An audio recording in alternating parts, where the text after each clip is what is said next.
One day, while walking the road north of Site Bravo, we see a road going off to the west, and it appears to go up a hill. Checking our map, we do see elevation marks, as well as the road, but no marker. No idea what this could be. So veering off Highway 97, we can take the side road to see what's here. Along the way, we find a burned-out van with a wooden crate in the back. As we get closer to the top of the hill, we see a parking lot. There are rusted, blasted-out cars in the parking lot, as well as a couple of rad roaches to kill. After looting a bear-proof trash can, we climb a wooden ramp to discover the Colonel Kelly Monument. About halfway up the hill, we find a seating area with a woman's skeleton next to a cooler. And as we take the ramp to crest the hill, we find the monument. And right next to it is the Colonel Kelly Monument audio tour. Hi, I'm Dick Shale, here to welcome you to the Colonel Kelly Monument. As you take in the view and history, consider using a Barracks brand cleaning products. I would. This monument, deep in the wooded heart of the Appalachian countryside, overlooking majestic Grafton Lake. Grafttown Lake? I can't read my own writing. I hate these last-minute changes. Kelly raised the 1st West Virginia and became its colonel in May of 1861. Later, in June, at the Battle of Philippi, he was severely wounded. I like to think that the colonel would have used Abraxo cleaning products. You can learn more about the Battle of Philippi at the Philippi Battlefield Cemetery. I can't wait to see you there. Okay. I think that went pretty well. Long day. Lunch here yet? I'm glad they put so much time and attention into this. Colonel Kelly was a real colonel, and he really was wounded at the Battle of Philippi. He later became a brigadier general. Philippi was the old name of West Virginia. It's notable as being the first organized land action of the Civil War. Even though Colonel Kelly was wounded, this battle was mostly bloodless. The Confederate forces were all green, and when the Union attacked, the Confederate forces just turned tail and fled to Huttonsville. The Union had 4 casualties, the Confederacy had 26, so it will be interesting to see what this Battle of Philippi graveyard looks like. Anyway, heading north up the road from the monument, as we approach the cemetery... Grafton's mayor here. We have a catastrophe on our hands.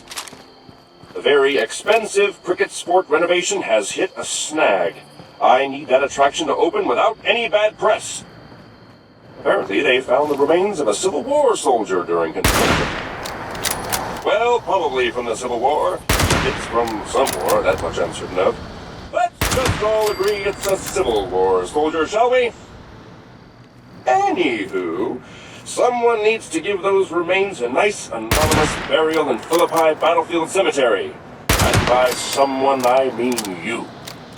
This Grafton mayor doesn't really seem to be all that competent. I look forward to learning more about him. At any rate, when we approach the Philippi Battlefield Cemetery, we have to clear it of at least 1 super mutant and a few mole rats. And taking a look at the cemetery, my goodness, there are more gravestones here than casualties on the Union side, at least, from the Battle of Philippi. Perhaps that battle went differently in the Fallout universe, though that would distort the divergence, or perhaps these are all Confederate graves. At any rate, looks like we need to find and reinter the remains of one of these soldiers. Before we head to Prickett's Fort, we can examine the Cemetery Museum. This is the Philippi Battlefield Cemetery Civil War Museum. There's a Nuka-Cola machine right outside the door. Here I found 2, Nuka-Cola Quantum and Nuka-Cola Cherry. Opening the door and heading inside, we don't see much, but I'm gonna head upstairs quickly to make sure there are no enemies here.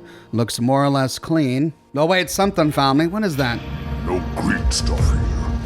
Oh, I hear a super mutant. Heading outside, we can see if we can find that super mutant. No? Well, then what was it that caught me? Heading downstairs, we can quickly turn off our radio to avoid demonetization. And turning around... Human, let's play!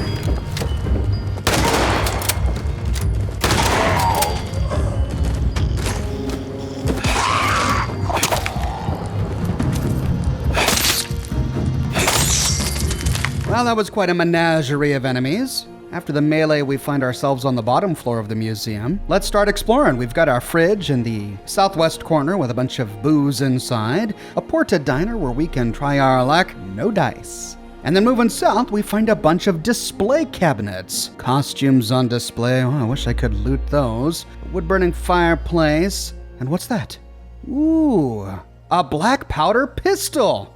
If only I could open these cases. In the next one, there's a pocket watch. And near to this, we find a button on the wall. Tagging it, hey, we get ourselves a black powder pistol. This sucker does a whopping 115 damage, but it takes the expensive and rare 50 ball ammunition. Turning around, we can loot the clothing case. Here we find a Confederate uniform and a Civil War era dress. I don't really need either, so heading up the stairs, we can explore behind the counter. We find a weapon mod on a crate. Here I found a barbed walking cane mod, and there's another button against this wall. Inside these display cases, I found a Union uniform and another black powder pistol.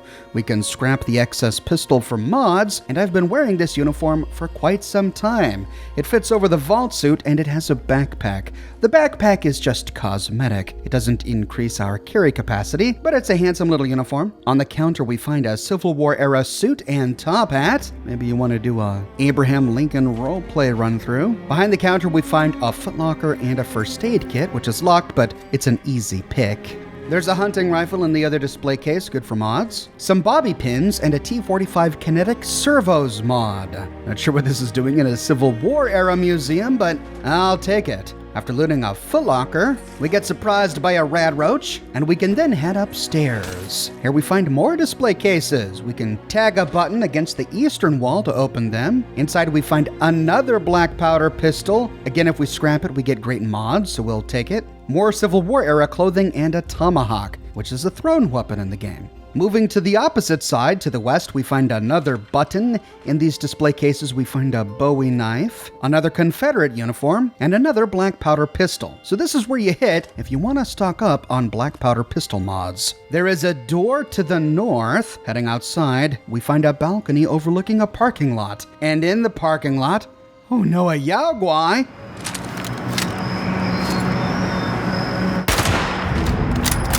And he's level 26, but he appears to be too stupid to figure out that he needs to go inside to climb the stairs to come eat me.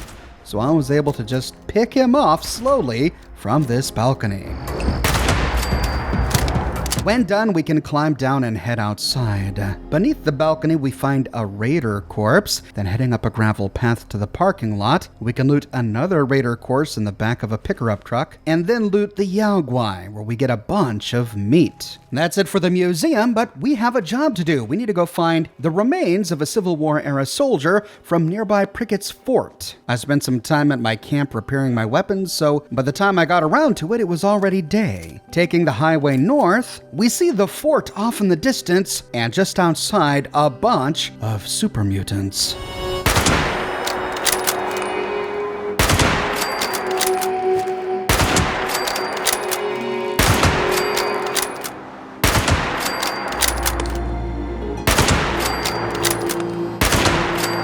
After clearing them, and while looting them, we start the event, The Battle That Never Was. Fight a Civil War battle reenactment with your friends. Or by ourselves. To start the event, we need to talk with the curator, whom we also need to talk with to complete the daily quest Buried with Honor. So heading up the hill, we can try and find this curator. We see two paths. We can follow the road to the north, or there's a gravel path up to the east. I took the eastern path only to discover that I was getting ahead of myself. This was taking me up to the fort, so heading down the hill, we find the curator outside the greeting lodge. Hello there! You must be from the Archaeological Preservation Team. I have a real problem here. While building new outhouses, we discovered the remains of a Civil War Union soldier. Although the body is highly irradiated and strangely fresh, it's almost like it died 20 years ago instead of 200. Now I need you to properly inter the body in the Philippi cemetery. And it needs to be done before our next reenactment. Okay, so not Civil War remains. Well, we can try and bury him anyway. Oh, a visitor. I am the curator for Prickett's Fort. You've come at the perfect time. We were just about to hold a reenactment of the Battle of Prickett's Fort. Today we are running the Union defense of the fort from Confederate attackers. You'll be pleased to know that I've given them all real guns for extra realism. It's a nice touch, don't you think? When everyone is in the staging areas, I'll give the signal to begin the assault.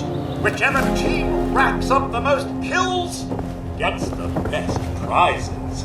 Okay, a lot of noise going on there. Music from the game and the radio blasting, but I hope you were still able to hear what the curator said. We need to pick a side, either the Union or the Confederacy, to start the battle. We found some tokens in here. I saw some token machines outside the shack, but I couldn't interact with them. Turning around, I saw a handy in the parking lot. Confederate forces are mustering in the parking lot. Oh, and I didn't want to side with the Confederacy. Well, simply by walking towards this guy, we picked a side. Since this event was designed for multiple people, it gives us time to wait around for everyone to arrive before the battle begins. So we'll fast forward to the start of the battle. The battle begins, and the Confederate guide meets us in the parking lot. You want to be a Confederate soldier? Then get up there and take that fort. We're bypassing a lot of the fort tour, but we'll race up the hillside to finish this event before continuing with our exploration. At the top of the hillside, we find the entrance to Prickett's Fort, and we have to destroy Union soldier protectrons.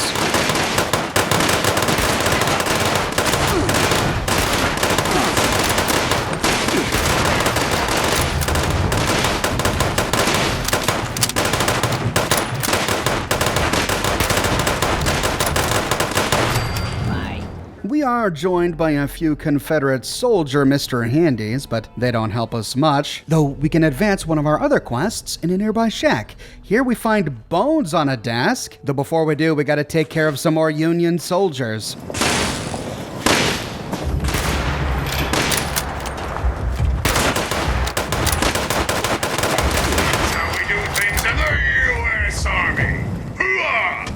Heading back into the shack, we find the soldier's remains. Only 25 years old and irradiated, but we'll go ahead and inter these in the Philippi Battle Cemetery. Then we fight another wave of Union soldiers.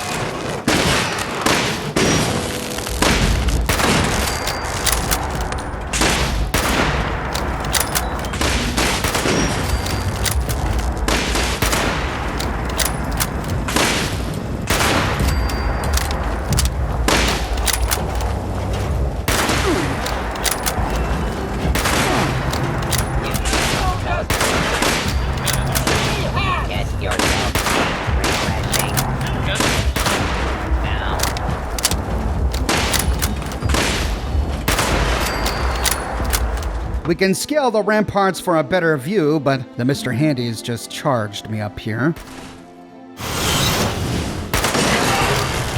Let's go, Confederates!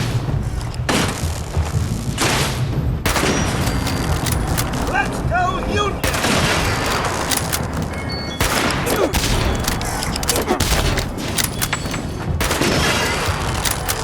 Scaling the watchtowers again, we can loot some 44 caliber and 10mm ammunition on a nearby crate, and then the Union forces attack again.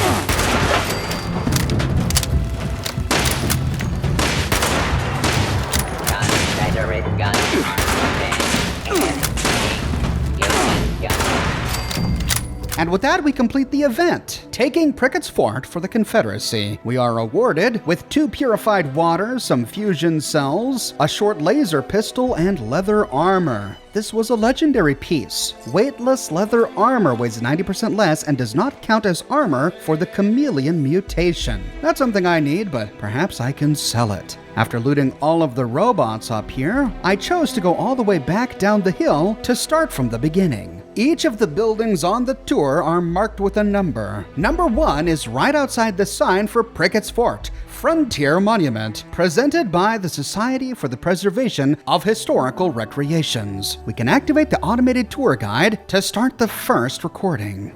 Dick Shale here, welcoming you to Prickett's Fort Historical Landmark. This amazing moment in time is brought to you by Nuka-Cola. The park features a reconstructed refuge fort and commemorates life on the Virginia frontier during the late 18th century. Join me as we mosey on down the trail to the right for the next part of the tour and take a fascinating stroll through history.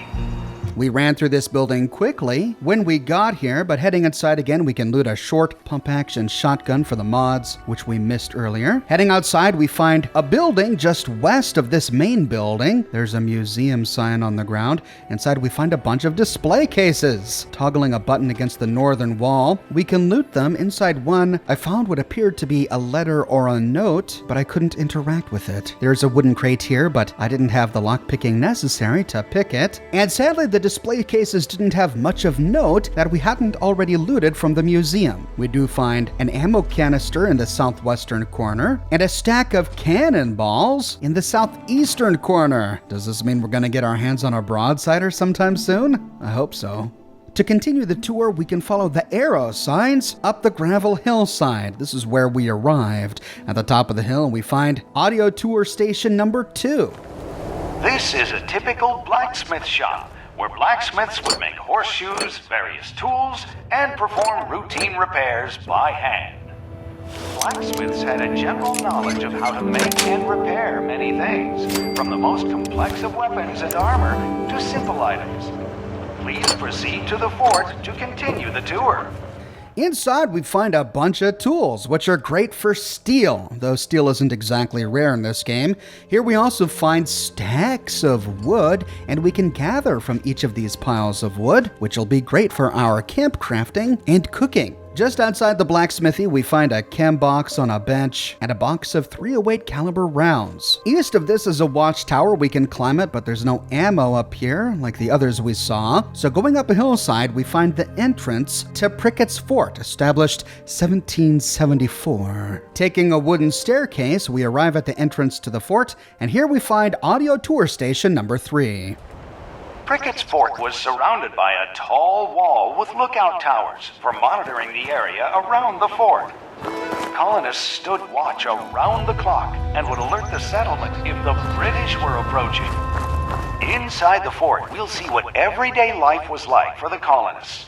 But first, let me tell you about Nuka-Cola. What gives it a unique flavor is the essence of 17 different fruits mixed in just the right proportions to give Nuka-Cola its trademark taste. Boy, Nuka-Cola's refreshing taste really hits the spot, Now, let's continue on with the tour. Oh gosh, Abraxo and Nuka? This is becoming disgusting. Heading inside, we can begin to explore some of the buildings we passed by quickly while fighting off the robots. There's a little shack immediately to the south, nothing in here. There's a large building in the middle of the fort. Here we find audio tour station number 4. This building is the Colonist Company Mess Hall. Colonists would also gather here for settlement meetings. That's it? Oh, that was short. What was with that awkward pause before saying settlement meetings? Is there something there I didn't get?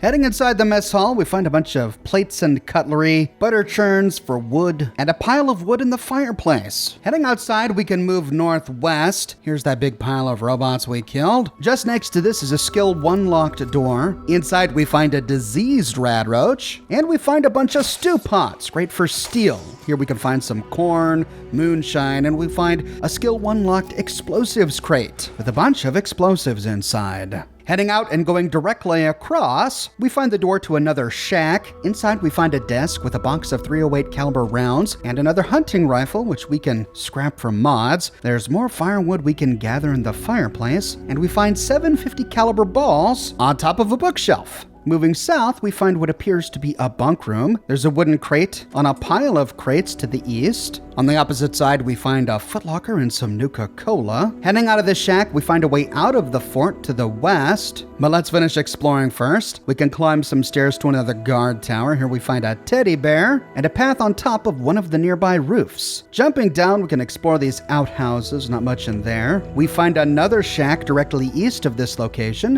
where we find a tool case and a wooden box. East of here is a fence. Going through it, we find an elevated platform with a bunch of crates. Moving north of here, we find audio tour marker number 5. This is a typical colonist barracks. These buildings housed on average 14 soldiers. 14 soldiers? Goodness! It's a tiny little barracks. Heading inside, we find filth and detritus all over the place. There's one footlocker and a bunch of beds. The southern door has fallen off this building. But to find the next marker, we need to move out the door to the north. Here we find audio marker number 6 by some stairs. Towers were used to monitor the area around the fort. Watch your step on the catwalks. Oh, we see that there was a staircase next to the barracks. We can take this up to the second floor. Okay, this is a little better. I thought 14 people stuffed in that small room. This makes things a little more realistic. We find a footlocker underneath one of the beds, a crate filled with vegetables nearby, some bobby pins next to a candle on a crate. Can't have too many of those. And another footlocker beneath one of the southeastern beds. Behind the mess hall is a cooking station, which we can use to cook up all the food we've collected so far, reducing our carry weight. And next to this cooking station, we find a crate upon which is a recipe for steeped ash rose tea. We've almost explored every building. Moving northwest, we find audio marker number 7 next to another cooking station.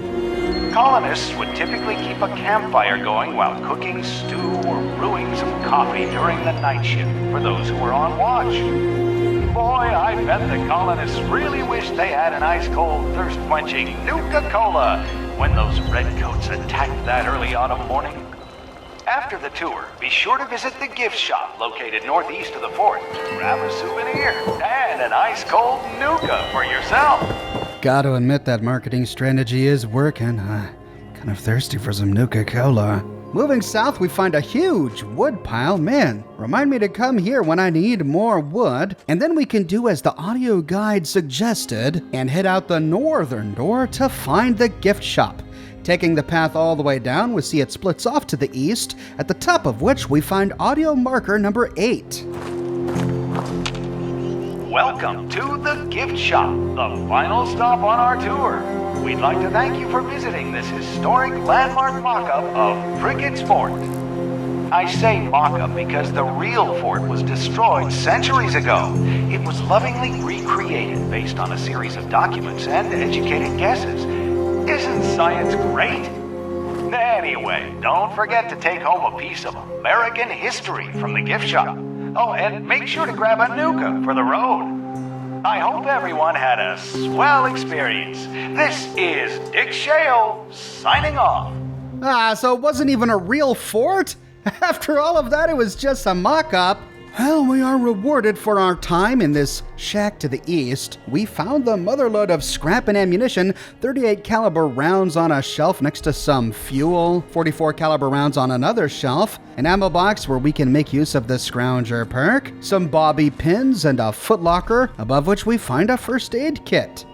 Oh, and a rad roach behind the door. Okay. Moving on, we find another shack to the northwest. This is the gift shop proper. Let's try our luck again. Come on. Oh. We find a first aid kit behind the counter and a 10mm auto pistol in one of the cubbies. We find more tokens, still don't know what to do with these, and a duffel bag lying on the floor. There's another cannonball in a display case next to a Bowie knife, some .38 caliber rounds on a shelf, and a bunch of porcelain. On the back of one of these display cases, we find a serrated blade machete mod and some fun decorations. Someday I'll get into camp building, but not yet. Heading out the back door, we can look behind the supply shed we looted, where we find 2 bear-proof trash cans. Moving down the hill, we find a bunch of outhouses and another shack. In one, we find the skeleton of a woman wearing a gas mask with splatter behind her, holding corn next to a fan. I don't know what message this sends, but it scares me. This was my first gas mask, an item that will come in useful, so I'll be sure to keep it with me. Moving to the nearby shack, we find some scrap and foodstuffs, including some Nuka-Cola. Then back to the outhouses, we find another bank of them behind the first bank. In one, we find an ammo box, and in another, we find some blocks. I peed. Thanks for sharing, guy. With that, we fully explore Prickett's fort. Now we have one task remaining, and that's to bury the remains we found at the fort inside the Battle of Philippi Civil War Cemetery. So, retracing our steps south down Highway 97, we arrive at the museum at night, and from here we can walk to the cemetery where we find an open grave. Activating the grave, we place the bones inside, but now we have to bury it. See a pile of dirt nearby, but activating it doesn't do anything. Oh, that's right, we need a shovel. Thankfully, there's a shovel lying nearby. Equipping the shovel, we activate the pile of dirt, and we bury the bones. With that, we complete the daily quest, Buried with Honor. Fully explore the Philippi Cemetery, the nearby museum, and Prickett's Fort, and receive 3 stim packs, 16 rounds of .38 caliber ammunition, a heavy leather right leg, 5 gunpowder, and the leather aerodynamic slim mod. But that's just what I got. What did you get when you completed this quest? Let me know your thoughts in the comments section below. I publish many Fallout videos each and every week here on my channel, as well as host a number of weekly live streams. So if you don't want to miss anything, be sure to subscribe and to click that bell notification button. I have a shirt shop with completely unique designs you can't find anywhere else. My shirts come in a variety of men's, women's, and children's sizes, and in a wide array of colors.